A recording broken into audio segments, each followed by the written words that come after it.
Ukrainian journalist Andrei Dehler joins us live from Khmelnytskyi in western Ukraine. Andrei, where you are not seeing the heavy assaults we're seeing elsewhere in Ukraine. How is the Ukrainian defense holding up in these other places?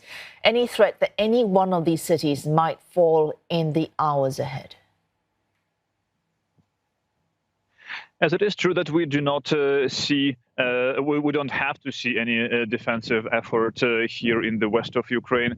We only get air raid sirens, including today in the morning for 2 hours. Everybody went into the bomb shelters. But yes, elsewhere in the country, the situation is still very tense and very difficult. The hubs where the fighting continues are still the same. It is the towns outside Kyiv, the region of Chernihiv, Sumy, Kharkiv, and of course in the south around Mariupol and Volnovakha. So right now, the latest confirmed reports from the Ukrainian armed forces is that Volnovakha, which is a satellite town of sorts of Mariupol, it is between Mariupol and Donetsk. So this city has been taken by the Russian forces, and the Ukrainian army moved back to Mariupol from there.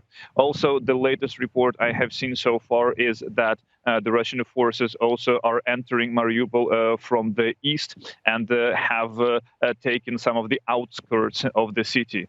It is very hard to tell whether Mariupol could fall in the foreseeable future, just because the city is very big. It is much bigger than Volnovakha or any other city close by, which means that it may take a very long time until it is actually taken. And I think that there are still very significant forces from Ukraine stationed in the city. So if I were to base my assumptions on the information we have seen and heard so far, I do not think that we should see any of the besieged and attacked city fall today or tomorrow.